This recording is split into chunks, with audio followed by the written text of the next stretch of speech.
ఈరోజు మీకు ఒక బాధాకరమైనటువంటి విషయం, ఒక 4-5 years బ్యాక్ ఇది డిఫెన్స్ హెడ్ క్వార్టర్స్ అధ్యక్ష, విశాఖపట్నంలో eastern naval command defence head quarters.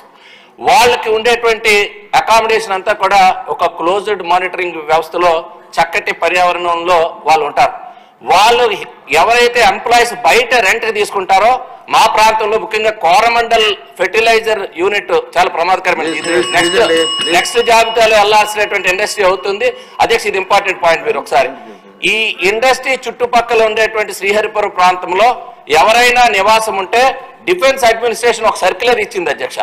మీరు బయట నివసిస్తే అక్కడ గ్రౌండ్ లెవెల్ వాటర్ పొల్యూట్ అయింది కాబట్టి మీకు హెచ్ఆర్ఏ ఉండదు, మీరు డెఫినెట్ గా క్వార్టర్స్ లో ఉండాలని సర్క్యులర్ ఇచ్చారంటే ఎంత ప్రమాదకర స్థాయిలో ఈరోజు అక్కడ ఉన్నటువంటి ల్యాండ్ పొల్యూట్ అయింది, ఎయిర్ పొల్యూట్ అయింది, ఈరోజు గ్రౌండ్ లెవెల్ వాటర్ కూడా పొల్యూట్ అయినటువంటి పరిస్థితిలో ఉంది. కాబట్టి ఈరోజు హిందుస్థాన్ జింక్ సంబంధించి కానీ ఎల్జీ పాలిమర్స్ సంబంధించి కానీ ఏవైతే ఈ పొల్యూటివ్ ఇష్యూస్ ఉన్నాయో దాన్ని పర్మనెంట్ గా రిజాల్వ్ చేసే విధంగా పొల్యూషన్ కంట్రోల్ బోర్డుకి సంబంధించినటువంటి మెంబర్ సెక్రటరీస్ ని విశాఖపట్నంలో బ్రహ్మాండమైన భవనం ఉంది, హైదరాబాద్ మీ విజయవాడలో కూడా లేనటువంటి భవనం ఉంది.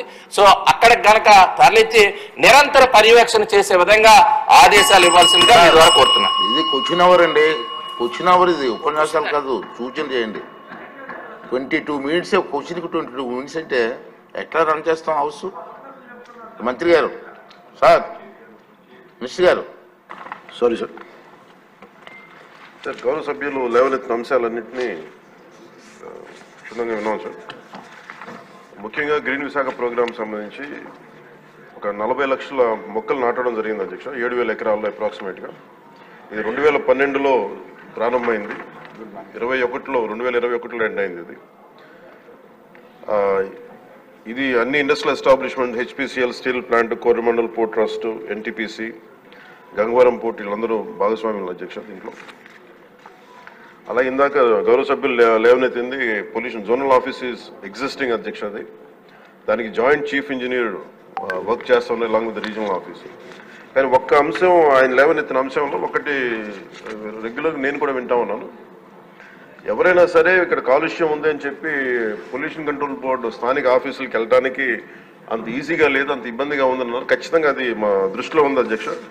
డెఫినెట్లీ దాన్ని వాళ్ళు కరెక్టెడ్. ఎవరైనా సరే పొల్యూషన్ ఉంది అనేది మాకు ఇబ్బందిగా ఉంది అని చెప్పి పొల్యూషన్ కంట్రోల్ బోర్డుకి ఏ ఆఫీస్కైనా వెళ్ళేలాగా ఆ చర్యలు తీసుకుంటాం అధ్యక్ష. ఇది ఆల్రెడీ ఇనిషియేట్ చేసాం, ఇది కొంత ఇనిషియేషన్ కూడా జరిగింది అధ్యక్ష. అది అలాగే జల కాలుష్యం, వాయు కాలుష్యంతో పాటు జల కాలుష్యం, భూ కాలుష్యం ఇవన్నీ కూడా పరిగణలోకి తీసుకుని పనిచేస్తున్నాం అధ్యక్ష. ఈరోజు క్వశ్చన్ అవర్ కాబట్టి అన్ని అంశాలకి నేను సమాధానం కొంచెం క్షుణ్ణంగా మేము ఒక అవగాహన చేసుకొని ఇంకొంచెం దీని మీద ఒక కార్యాచరణ రూపొందించి సదరు గౌరవ సభ్యులకి మీ దృష్టిలో పెడతానండి.